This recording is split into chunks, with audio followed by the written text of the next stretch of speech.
Murphy's Law is everything that can go wrong will go wrong at exactly the wrong time. And usually what that means is that you're going to be in the middle of a match against some of the best teams in the world, and your robot is suddenly disconnected, or something unimaginable has happened, or simply like a wire has fallen out and now you're just dead on the field. That happens a lot.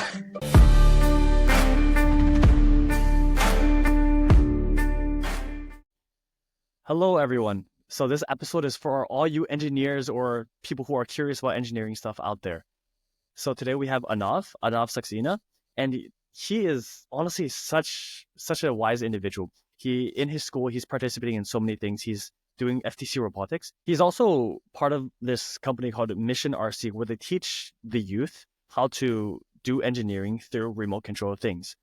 Stick with us throughout this entire conversation. It is fun, and you guys will realize how smart this guy is. Enjoy. Let's get started. Okay. Hey. Right. Talk to me about robotics. Tell to me about how you started. What's your experience? What's your journey? Sure. First, let me explain what robotics is, because there's a bunch of different robotics organizations out there. I participate in FIRST Robotics. FIRST Robotics is a worldwide organization who they organize a bunch of different levels of competitions that people can compete in, all the way from like elementary school kids to like high schoolers. So I participate in the highest level of competition, which is FRC, First Robotics Competition.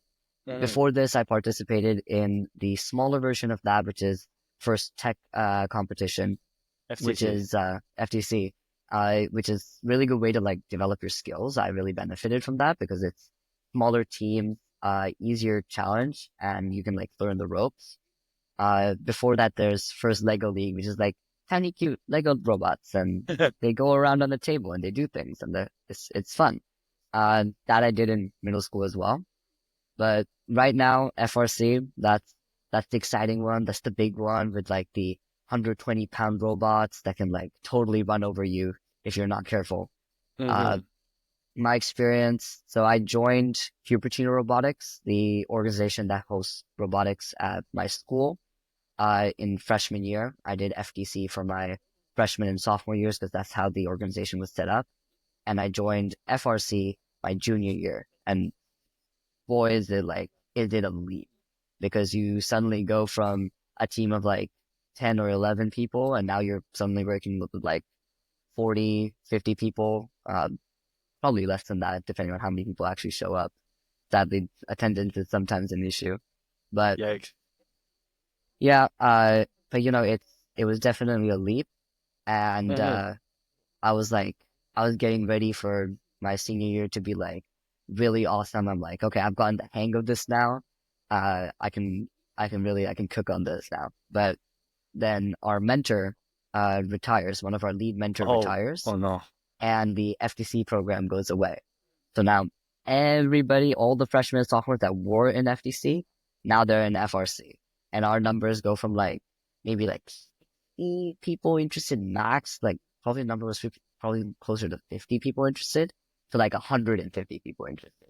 Mm-hmm. So I, in August, was selected to be the program manager for the team, which is, I'm going to be honest, not something I expected they were going to do, just because, you know, my leadership experience in the team had been like limited to being the pit lead. Our pit at competitions is basically the area where you repair the robot in between competitions when it inevitably, you know, gets like messed up by all the other teams that are crashing into you. So I was the lead in charge of like managing that and packing for the competition. So going from that to program manager was definitely unexpected for me. Probably, But was it tough to get used to? oh yeah, the first few weeks. Well, let me tell you, the first day when I got that message from our lead mentor, I was like panicking the whole day. My heart rate was 100 beats per minute. It would not go down. Mm-hmm. And those first few weeks were a little bit rough as well, because it didn't have my division leads. How our team is structured is that you have the program manager, and the program manager leads the division leads. The division leads are the hardware lead, the software lead, and the electrical lead. And they are more technically skilled and are managing their divisions. And I'm sort of there to police the interaction between those divisions and guide the schedule and the goals of the team. So Wow. those first few weeks, I didn't have any division leads. I was sort of like just a dude running the team, and it was scary. But now that things have like we've set up the team a bit better, we have reorganized the team to accommodate so many more people than we expected, and Mhm. I have my wonderful division leads to help me out with that. Uh, things are much better now. I love that you kind of just got pushed into a spot where you were like forced to grow. Like and it Yeah. challenges you. Like you either grow, you either get better, or you fail. And you decided to grow, get better, and improve. I like that. Um, I want to ask you, what does robotics mean to you? What is all this experience? What role does it play in your life, your personality, your career, anything like that? Robotics for me is like honestly a second home where I can like the people I work with, like especially the other seniors, like I've known them since freshman year, and most of them I first met them through robotics. And Mm, uh growing up with them these past 4 years and working with them, that's incredibly valuable for me. They're all like my best friends, and sometimes, a robot doesn't always work. Things don't always go right. And to me, it's like the community of like, we're there, we're suffering together, we're working together, and we're going to get through this. That's what is really important to me, is that community and that togetherness that I feel at mhm. robotics. You know, Wow. Yeah. Okay. Um, so one thing that I noticed about you, like straight off the bat, is that you're a great public speaker. You have amazing social skills. Can you walk me through your journey about how you developed these skills? Did you always have these skills? And what does the skills do for you now? And what do you think it will do for you in the future? sure. Let me start off by saying I wasn't always very outspoken. I wasn't always like Mm-hmm. a good public speaker, not in any regard. When I first moved to the US, uh, I was a pretty shy kid. I was like hanging out in the corner during recess, just like reading my Harry Potter books. Uh, but thankfully I had a lot of like really awesome friends who sort of opened me up and got me really comfortable with talking to people I hadn't met before, talking to just talking to everybody about anything. I have a lot of my friends in elementary school and middle school to thank for that. In terms of my public speaking skills, I want to be totally honest. In like freshman year and probably most of sophomore year, I was pretty bad at public speaking. Like I had a bit more experience than some of the other students in my grade because I'd had some leadership experience in middle school, but I wasn't great by any regards. In fact, I every time I would like try and public speak, it'd be the most terrifying thing. Like butterflies in my stomach the half an hour leading up to a speech, and then the entire time I'm doing the speech, and then I get out of it, I don't remember anything, just because Mm-hmm. I was so freaked out during the entire time period that I didn't even process what was happening around me. It really took I forced myself in my sophomore year, just realizing how bad I was at public speaking. I forced myself to join speech and debate. I forced myself to do the informative speaking event, which is like you pick a topic and you have to make a 10-minute speech about it. Like you have to do all the research, write it all yourself, and then you have to present it with like visual aids. And I hated that. Like genuinely, the first like 5 6 months I did that were actually awful. I would Mm-hmm. go to competitions and I would like absolutely dread it.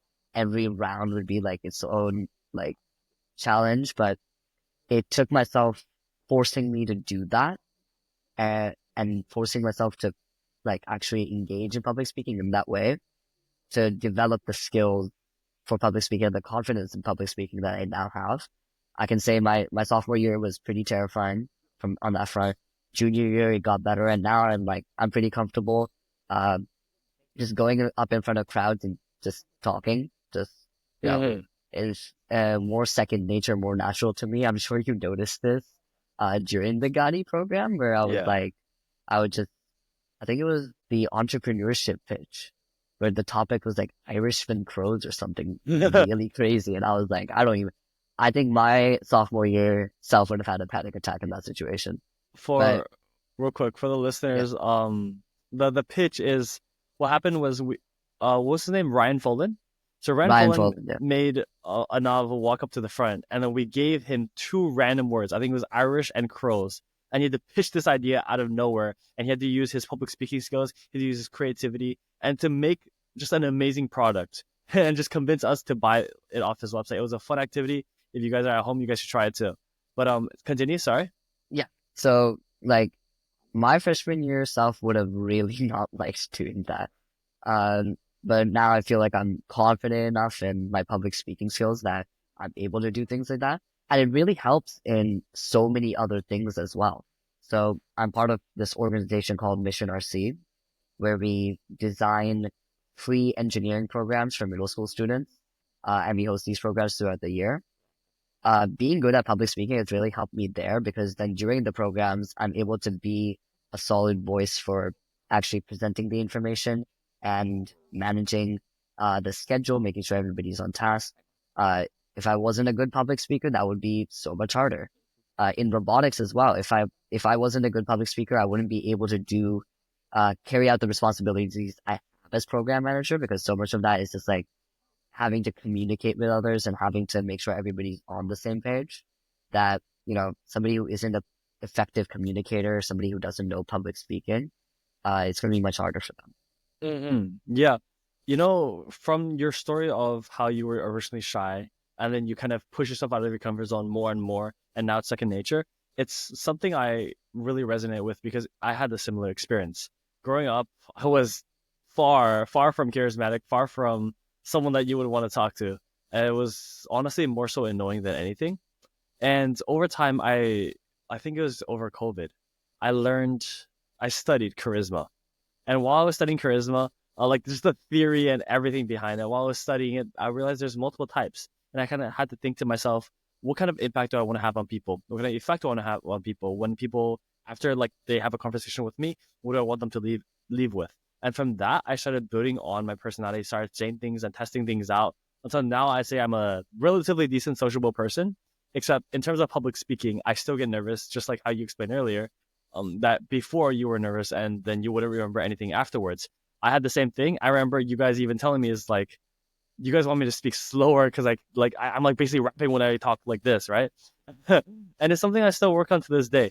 I love doing these podcasts because what happens is after the podcast, when I'm editing the podcast, it's like I can review everything I said. I can review everything, like people, like how everyone reacts to me, every single word that I say, and then I can determine how to change my I guess actions throughout this. It's like VOD review or like just reviewing Okay. and studying all my actions. I love these podcasts so much. But yeah, that's something I really resonate well with. And And, even sorry? yeah, you say you still get nervous when you're public speaking. It's like, I also still get really nervous. Yeah. That's something I don't think ever goes away. At least I hope not, because that nervousness is part of the fun, at least, part of the build up, Yeah, and it the shows that thrill. you're at least you care about what you're Hmm. about to do. But yeah, and nervousness is okay. Nervousness is good. Yeah.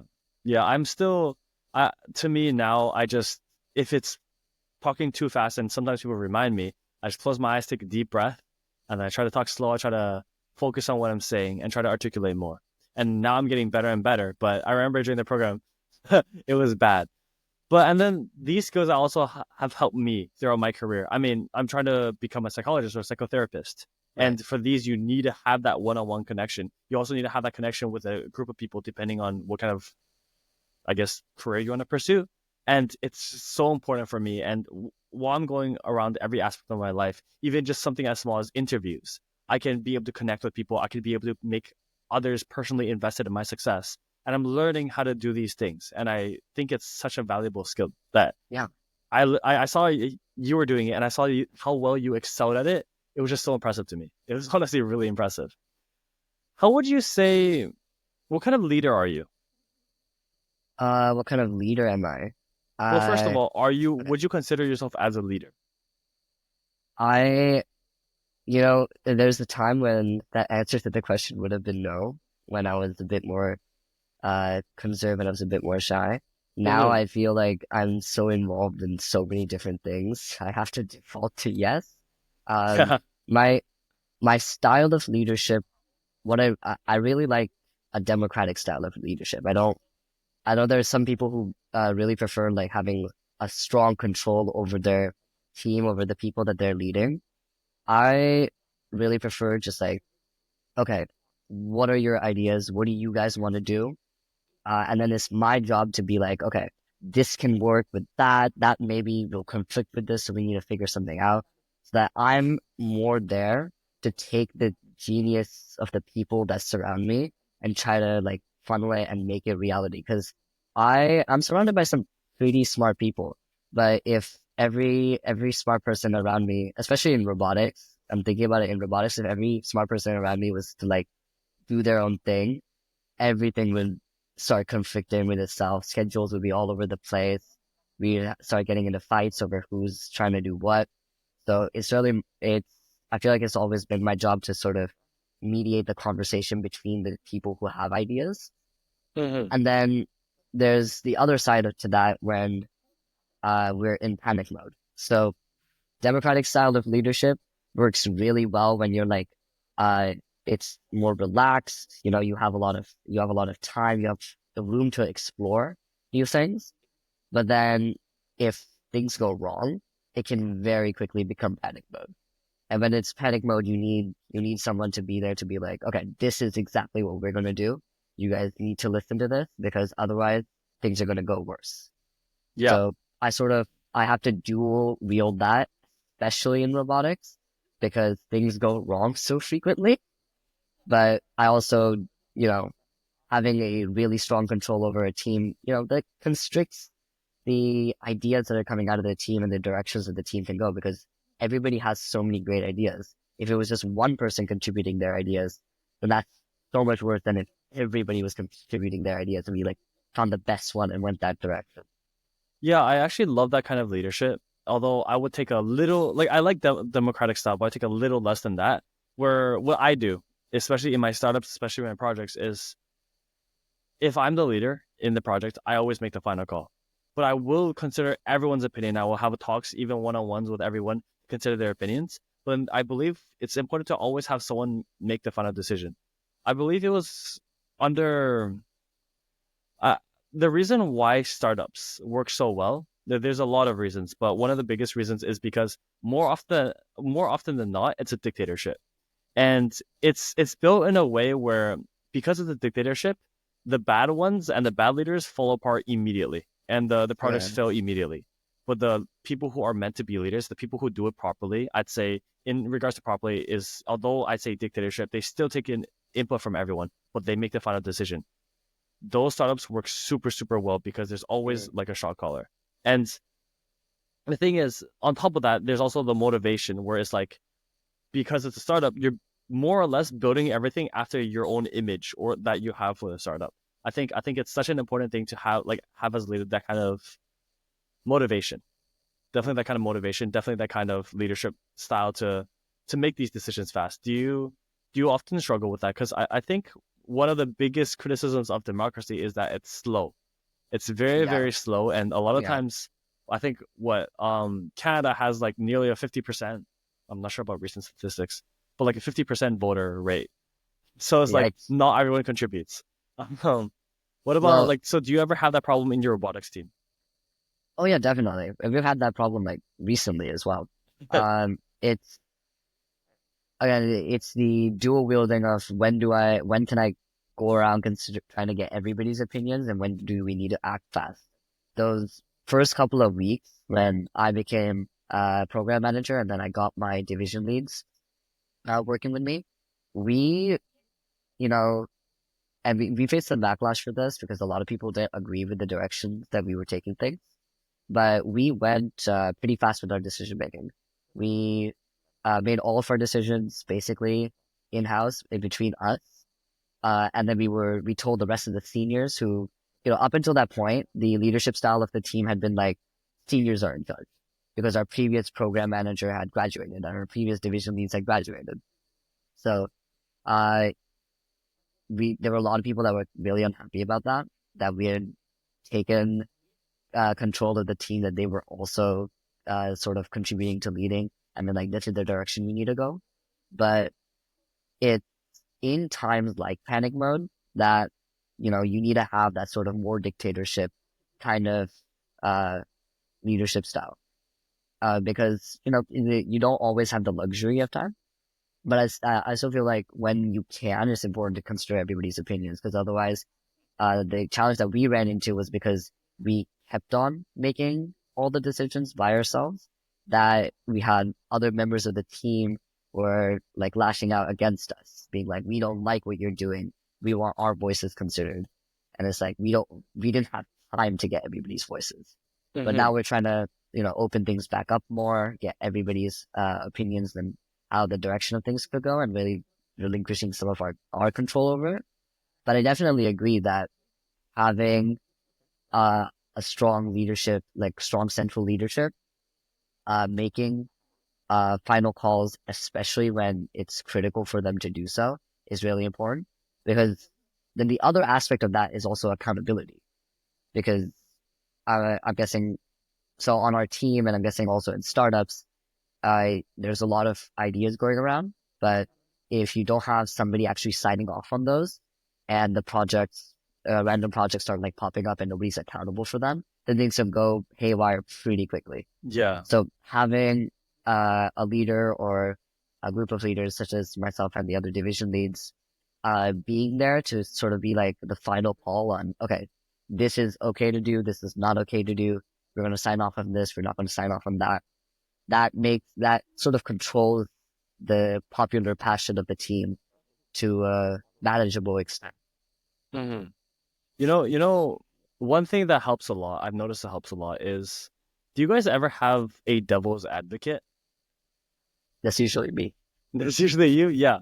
So for my startups, I always have this one friend, and I drag him to a lot of my startups. And the reason why is because he can find holes in every single idea and every single Um, problem that we have. I And love people like that. like I understand how valuable it is. Sometimes I just want to smack him, but I always understand how valuable it is, and it always makes our final project so much better, because I guess the immediate holes that you would find, or honestly the holes that the problems, or like, yeah, that kind of stuff that other people would find, it's already there, it's already addressed. And if Yeah. our like idea was a bad idea, would have been already addressed. Like we would have already known. And I just love him no matter how much I want to smack him. But I think yeah. my mom has a similar experience with me. I'm usually the devil's advocate in my own family, where any idea my mom has, like, oh, it would be fun if we did this. I like, I'm like, yeah, sure, but have you considered all the issues with your plan? She hates me, but It's just so uh, important to have, though. It's like, yeah, yeah. All right. So you mentioned Mission RC. Yes. Okay. Tell me about it, just from the okay, beginning. yes, okay. So Mission RC, I'm going to tell you the backstory. I'm going to tell Mm-hmm. you when I joined and then how it went from there. So Mission RC was an organization, or is an organization, that was started by a group of high schoolers. A lot of them are my friends. Uh, in I think November or December of 2022, must have been. They initially intended it to be like a school organization. The school rejected them because our school doesn't really like new clubs forming much because Mm-hmm. we had so many. So they shifted out of the school and they said, okay, we're going to make this as an independent organization, as our own sort of startup. So they went through the motions. They got nonprofit status, which is really helpful for high school organizations, because then we get like discounted prices on certain things, um, especially facilities, which I'll get into. The facilities is a whole nightmare. Mm-hmm. Uh, and the founding principle of Mission RC was providing a easy to access engineering education through the medium of RC, remote control. Just because remote control engineering is very simple to pick up, especially for younger students, so that they have that sort of gateway to then dive deeper into engineering because a lot of us had that experience where it was like uh, one specific thing that we did or one passion or interest that we had that then opened us up to this whole world of engineering and got us really passionate about it. So we wanted to provide that same thing for middle schoolers. Uh, since then, it has evolved to have one more thing in our mission statement, which is providing free education for engineering. And the free part is really important because we realize a lot of the people aren't as privileged as we were to have access to so many engineering resources. Even in the Bay Area, there's so many engineering programs that happen, but a lot of them cost like 200, 300, 400. I've seen engineering summer camps that cost like thousands of dollars for middle schoolers. And I'm like, I don't know what you're teaching them that costs $1,000, but it certainly isn't worth it. And a lot of people can't access that engineering education. So we were like, no, we're gonna make this completely free. We're gonna pay for this through like grants, through donations, whatever we have to, but we're gonna maintain it completely free. I learned of this. I joined Mission RC in February of 2023. I joined as just one of their project leads, which is just like a regular volunteer, with the job of actually teaching students during the program. We had our organization went through like multiple restructurings, but basically we've always had some sort of director or executive team, and then we've had project leads. Director, executive team, they make decisions for the organization. Project leads make day-to-day decisions on how to actually teach the students Mm-hmm. during our programs. When I joined, the first challenge that we ran into was that none of us knew what it was like to actually teach one of these programs because it's not like the curriculum existed before. Mm-hmm. There was when we researched this, there was very little remote control engineering curriculum out there for us to actually like adapt. So we had to come up with it on our own. So our first hurdle was our pilot camp that happened like that summer, um, or closer to like the end of the school year for 2023, which happened like May, June. Uh, to be honest, that camp was like low key awful, but we we learned from there. We built it up from there because soon after that we formed a curriculum department, which my friend and I were the main contributors and in charge of. We designed a an entire program that was centered around building remote control cars. So we would teach all the middle schoolers like, okay, what is electricity? What are circuits? What are all these components? Okay, what is engineering? What are all these engineering components? And then how do you actually work in a team to build your project? Because we would group the middle schoolers up into small teams, and they would work together to make their own mini car, basically remote control car.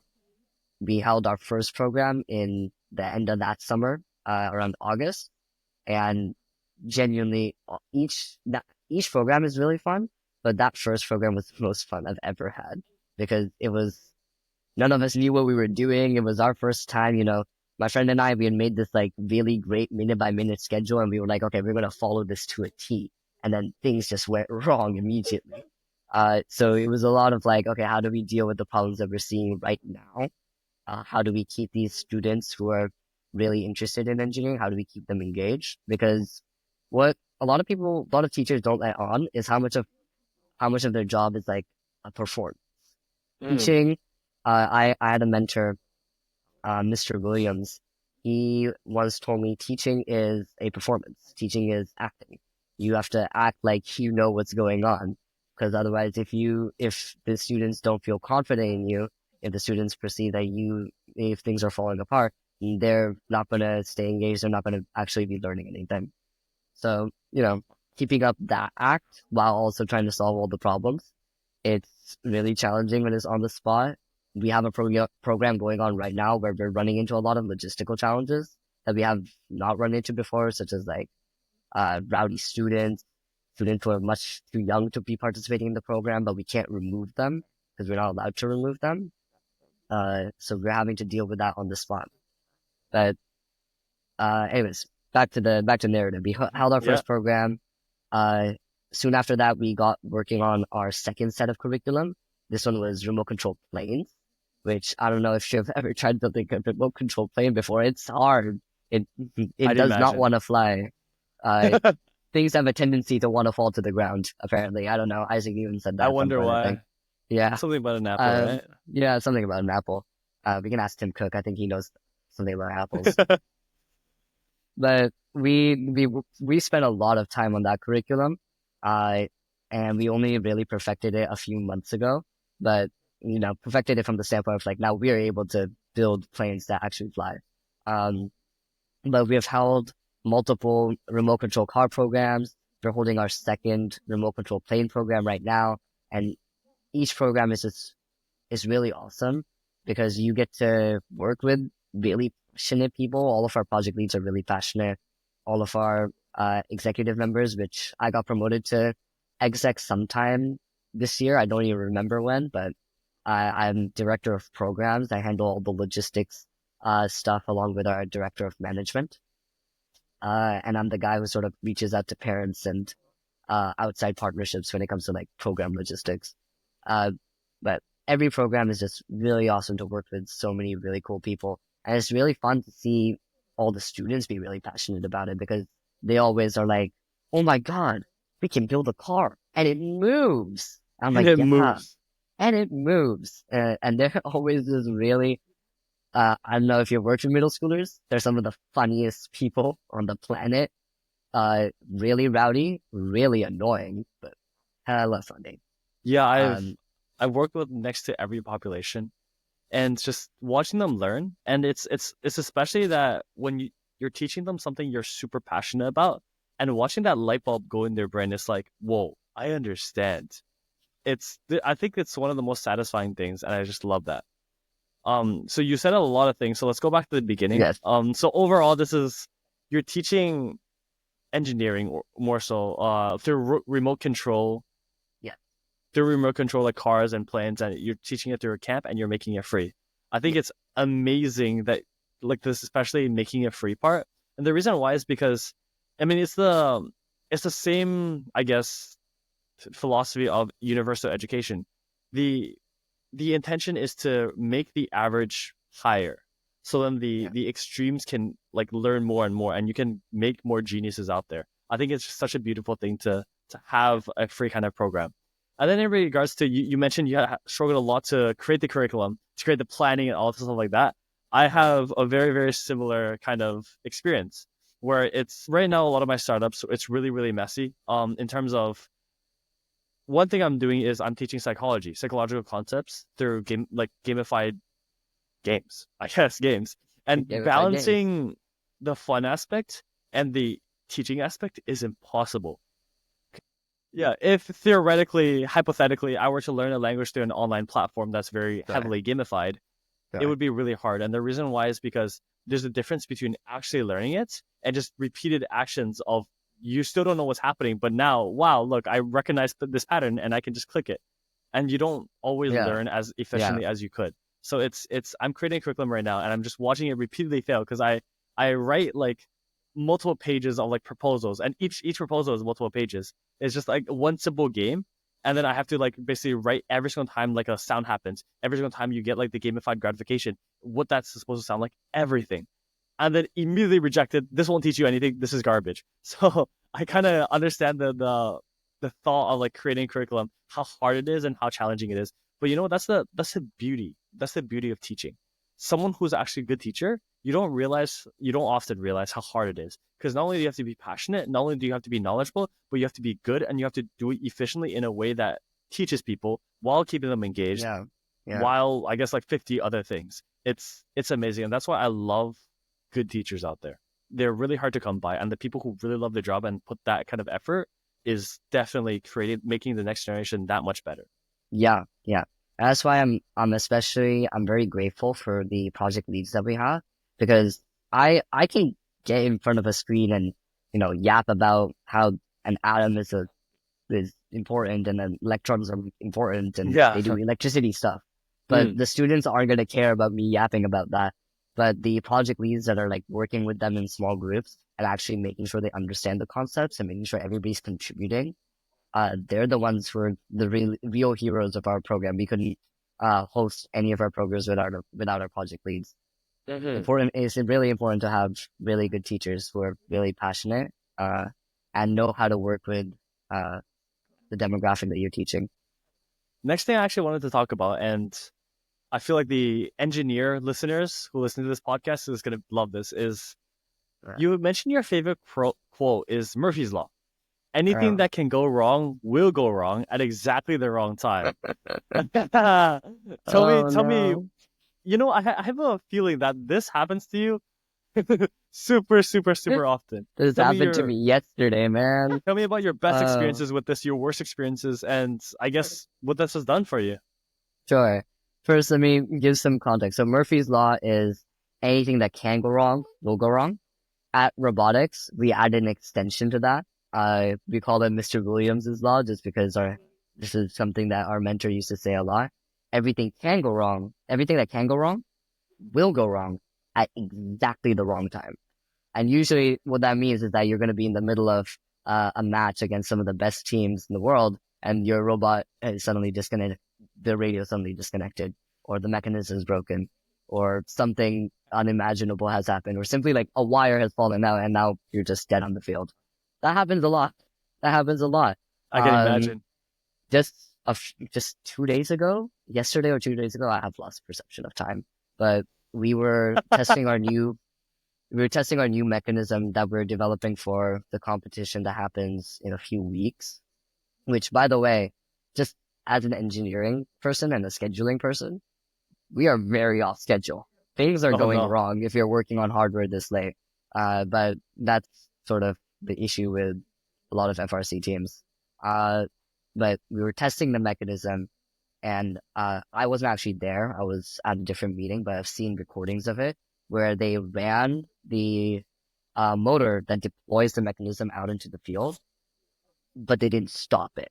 So the motor, the mechanism deployed and then ran into the robot and kept on going until the gearbox of the motor that was actually deploying everything, the gearbox snapped off its mount. And I think we wrecked the gearbox as well, which really sucks because it's a 90-degree gearbox. Those things are expensive. We have like one spare, but it just goes to show we were very hyped about this robot, finally working. We put it together after a lot of other issues, but exactly when we needed things not to go wrong, that's when they went wrong. Um, and it's a really pessimistic quote, in my opinion, because it's like everything will go wrong eventually. But part of being in a robotics team, part of being an engineer, or really any field, is understanding that things are gonna go wrong. We're eventually like you're gonna be dreading something is gonna happen, and it might happen, but you have to be prepared for that. You have to be ready to adapt to that, and you have to be ready to like completely 180, and you have to be very on your feet. That's what we try to do at robotics. Is we know things are gonna go wrong, but we always have really awesome people who are there to like fix things really quickly if things go wrong. This is especially important at competitions when we see a lot of the issues that I described: radio disconnecting, wires falling out. We had the entire side plate of one of our mechanisms crack in half, and then we had to like put aluminum ridges across the side of it just to keep it together. But that's sort of like on your feet thinking. That's really important in robotics. And I'm assuming like I'm not in the professional work field yet, but I'm assuming it's really important there too. 'Cause, Definitely.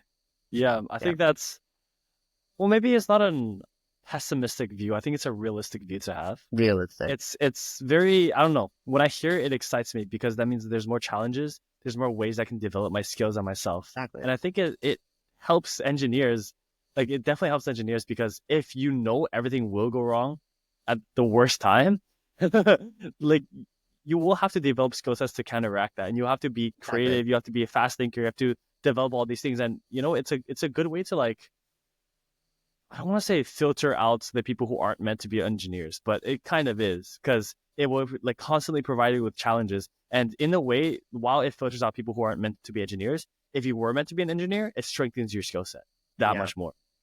I always like to think 10% of engineering is actually doing things like design and actually building things or putting things together. And then 90% of engineering is just dealing with it when everything goes wrong. I That's I that's the nightmare. see I see so many of my engineering friends, and this is for coding, so I'm not as adept to coding, but they would see like, why is my code not working? Why is none of this working? And they would just pull out their hair and they'd be boating for like a few days on end over like one thing of code, and boom, they put an extra comma somewhere or like an extra space, and they would lose their mind. I love that. And I think I, it is definitely something that builds character, but you're gonna need a lot of patience, a lot of resilience to become an yeah, engineer, I or at think least a good one. I think it's I know Professor Michael Dennon, who for some context I think he's the vice provost at UCI, I think he was the dean of undergraduate studies. He was dean also of the vice undergrad, provost. He was both. also the vice. Okay, Yeah. okay. One of the stories he shared was that he would come home from work really often, or like talk to his friends about work, and he would always be like, I went to the lab today and like everything went wrong. None of my experiments work. Everything's failing." And he said that his friends would always think that, "Man, you must really hate your job. You're always complaining about how things don't work." Uh, and then he sort of explained that the when things don't work, that's the fun part. That's Exactly. solving things is the fun part. If everything worked the first time, uh, A, engineering wouldn't be fun. B, engineers would have the worst ego ever. I Mm. see some of my hardware friends, they have an ego and their things do not work. I can't imagine how insufferable they would be if things worked the first time always. That's something about me, and I do it in other parts of my life because I'm not an engineer, but I just love challenges. I love facing adversity. I love it when everything fails because Yeah, most people take it as a bad thing, but I take it as a new thing that I can climb over, a new way I can improve. The harder I fail, the more I can improve and learn. yeah, It's an amazing thing. One thing that you mentioned before, it's you mentioned it in passing, but you said you have a lost grasp of time. I think. oh Yeah. yeah, No, I love that, and the reason why is because okay, I've experienced both sides drastically. Now my life is completely filled. There seems to be not enough time for anything. But I've had a point in life where there was too much time, and I don't know what to do, and I was suffering from the worst thing a human can suffer from, boredom. And oh yeah, yeah, and I think one thing I really like is that when your life starts filling up, when you start not having time for like these things, and when you start being like, I wish there was more time, it means you're doing something right. It means you're being ambitious. Well, probably at least. It means you're being ambitious, and you means you're actually spending a good amount of effort to pursue your goals. I think it's actually such a beautiful thing that like you say, I lost track of time because at such an early age, you have your life, I guess, in order enough, and you are ambitious enough, and on top of the ambition, you put in the effort enough that you can pursue your goals and you can fill your schedule completely and more or less lose track of time. I think it's such a beautiful thing to have. yeah, Speaking of, I guess all these projects that you have, you mentioned FTC. You mentioned the teaching kids how to like engineering through remote yeah. control RCs, and you mentioned a lot of other things. How do you balance all this? Uh, well, because I have to. Um, Because you have to. because I have to. A lot of my life is basically I have X amount of work, Y amount of time. How do I do it? Mm, And it's like it's almost like puzzle where it's like okay, I'll have some free time during this portion of the day where I can like okay, I can work on the robotics Gantt chart here, and I can do like supplemental essays for college apps here, and it's a lot of like it's a bit of a sacrifice because you have less time to just chill or less time to like hang out with your friends or just like yap for hours on end. But mm. it, at least the way my activities and things I do pan out, I have to complete the work that I have because I have other people relying on me to do that, right? I can't skimp out on work in like robotics. God forbid I do that, because I have so many other people who are relying on me to get my thing done and my part done. Same thing for Mission RC, same thing for every other activity that I do. Uh, Youth activity board, which is another big part of my life. Um, all my all the clubs that I'm part of. Uh, it's hard to skip out on that because, I have a responsibility. So it's So a how game of how do I do the work that I have? so how you manage to get all this done is responsibility. Would you say Basically. that is your motivation as well? Yeah, yeah. I feel like I saw this a lot in speech and debate where because I was doing an event where it's like you're performing by yourself, nobody else is sort of relying on you, and everybody else is sort of preying on your downfall. So like nobody cares what you're doing. I I had a lot of I had a really hard time motivating myself to actually write and prepare my speech. There were a lot of competitions where I was like memorizing the night before, which is Mm. really bad, really bad. But because I didn't have like that, I wasn't the only person I was responsible to was myself. I found it hard to motivate myself. I also found it hard to like schedule time for it because I was like, how can I work on my speech when I have people who are asking me to get my stuff done in robotics? Like that clearly that takes priority because speech only affects me versus robotics affects everybody else. So it's a large part of my motivation, a large part of why I do things is A, because I have a responsibility to do them. B, because they're fun. Most of the things I do it because I'm passionate about it.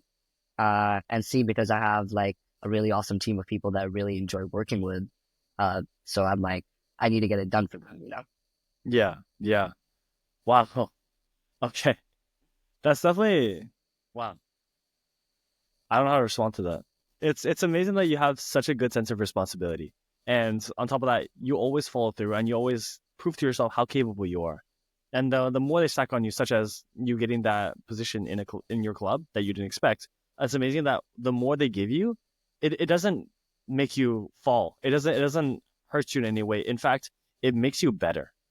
I just love how I guess you interact with the responsibility, you interact with opportunity as well. And Yeah. overall, you always come out on top because you're always growing, you're always achieving everything, and you're Yeah. always end up winning. Wow. Okay. It's really important to note though, because Mm. it's not that I'm always getting better. I'm always growing. There are times that I fail, and there's times that you know, I am falling.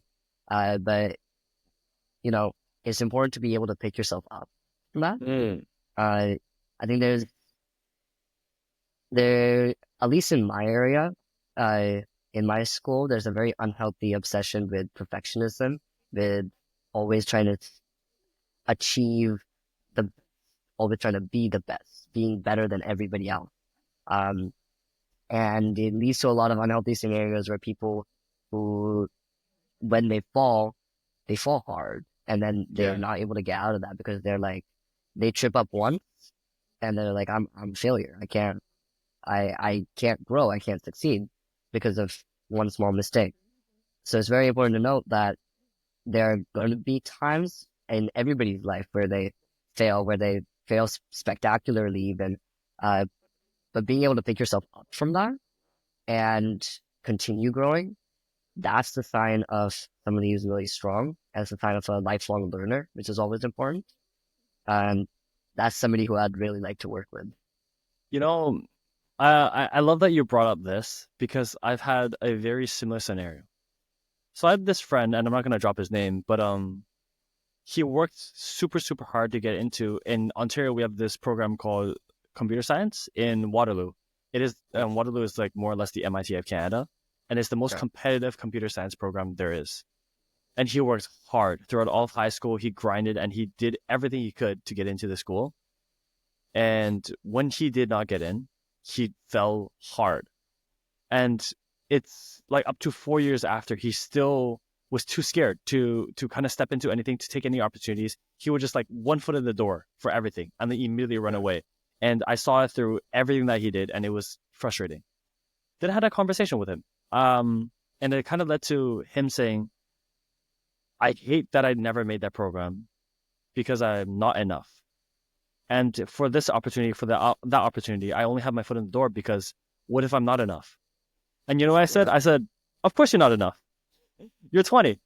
You Yeah. only learn things when you do something and you fail and you aren't enough. then Yeah. you actually learn, and then later on you will be enough. So of course right now you're not enough. Of course right now you are going to fail. And of course before you failed because you weren't enough, but you can one day grow up to be enough. It's a one thing about perfectionism that I don't like, because it leads you very, very often towards failure adverse behavior. Am I saying Yeah. that right? Yeah, Yeah. failure adverse behavior. It's something that I guess in Gifted Talented we really encourage is to actually fail as much as possible. And the reason why is because that way you can put your everything into everything that you do, and you can come out stronger, and you Yeah. won't have this kind of perfectionist kind of fear adverse behavior where you won't put anything into what you do. You only have like one foot in the door, because for him his excuse was always, if I fail I can always just say I never try my best, I never put in the full effort. And I feel like that's something a lot of people do nowadays. They go into an activity, they try to do something, but then they don't put in their full effort. It's very often that because they never will have to say I'm not enough. They can always just say I didn't try my best, and it's just such a, I want to say backwards or kind of toxic mindset that some people Yeah. have, Yeah. that I really really try to advise people around me to not do. And it's a great thing that you bring up because it is definitely a flaw or some kind of bad characteristic in a lot of people. Into okay, so one thing that I know about you is that you love civic engagement. Why? All right. So let me, for this, I'll talk about my experience on Youth Activity Board. Uh, Youth Activity Board is we're a group of 13 high school students from around the Cupertino area. And we come together and we organize events for the city's youth. These events are like educational, recreational, sometimes centered around like things like career, college, or just whatever we feel that the youth in our city need. And for me, this is participating in Youth Activity Board has been a really great way to get involved with my local government and get involved with organizing things. The other group of people at Cupertino who are involved in things like that is Team Commission. They're they're a group of, I think they're a smaller group. I'm not sure how many people are on Team Commission, but they work directly with the city board, advising them, and sort of they're a lot more political. But both of these entities are such a great way for students to participate in their local community, which I feel is like really important because you can be the most awesome person in your high school or in your middle school or in your college. But if you're not using those skills to actually better your community or the community that you live in, and you're not using your skills to actually create an impact, then what does it really mean, really? Because I see a lot of people at my school, they definitely have a lot of really great skills, and I so wish that they would be able to use those skills to help people just in our city and have a larger impact. You know And what? it's yeah, I love the way that you word things and explain things because you always get to the bottom of it. I was gonna mention that, like if some other people don't have this kind of stuff in their school, they should always still, let's say, there's a voting system for school council and stuff like that. And yeah, a lot of people would be skeptical because like, why does it matter? The reason why it matters is because it's a mimic or kind of like a copy of what you're gonna do in real life. A lot of things that you do in school or as a kid is always a reflection of what you're gonna do later on in real life. So having this kind of civic engagement, even in something as minuscule or maybe not minuscule as your school, matters. And then what I was gonna say is, people would say, why do I even have to vote in real life? I could do my own thing. The reason why, and you mentioned this, you cover this. This is why I love the way you talk. Um, the reason why you should still do have civic engagement is because it's at least an opportunity for you to better your community. It's a way for you to have any yeah, effect on your community. The entire point of, I'd say, ambition, entrepreneurship, all this kind of things, and maybe an argument will be existence, is to affect your world in some way, like in a positive way. And this is one of the easiest ways for you to play an impact on your world. And maybe it can compound. Maybe you realize, hey, this is something I really like, and start doing more and more and more. It is a very, very, let's say, relatively easy way for you to actually have an impact on your community. And mm, yeah, I love how that when you explain it, you covered it in like one sentence. You're so articulate. That's amazing. Uh, you said one thing. So, Mm. I know like in a lot of places, maybe things like youth activity board and teen commission might not exist. But civic engagement can be on a individual level as well, or on a like a group of small group of people. I know there. Oh, I forgot the organization, but there's some organization in our area that they raise awareness of issues that firefighters face.